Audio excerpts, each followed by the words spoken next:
Шымкент жастарына арналған арендалық баспанаға өтінім қабылдау 8 қараша басталады. Шымкент жастарына арналған 35 жасқа толмаған жастарға арналған 3 жылға берілетін арендалық үйге өтініш қабылдау 8 қараша таңғы сағат 9-да басталады, 10 қараша кешкі 7:00-де бітеді.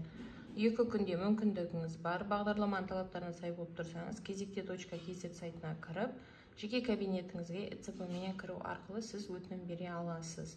Бағдарламаға Шымкент қаласында 3 жыл пропискасы бар адам қатыса алады. Сіз ИП жеке кәсіпкер ретінде қатыса аласыз, бюджеттік организацияның сотруднигі ретінде де қатыса аласыз. Отбасы мүшесінің әйелі немесе күйеуі 35 жасқа толмаған бір кісінің атынан өтінім бере алады. Бірақ бағдарламадағы талап ол отбасының әрбір мүшесінің атына Қазақстан бойынша ешқандай мүлкі болмауы керек. 5 жыл көлемінде және отбасының басқа мүшелері де осы Шымкент аумағында пропискада тұрған болуы керек. Және айлық табысыңыз 138 мыңнан кем болмауы керек.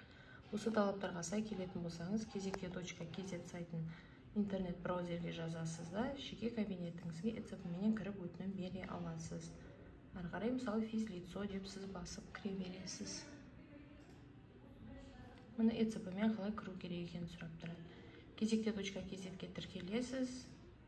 Егер SMS-пен кірсеңіз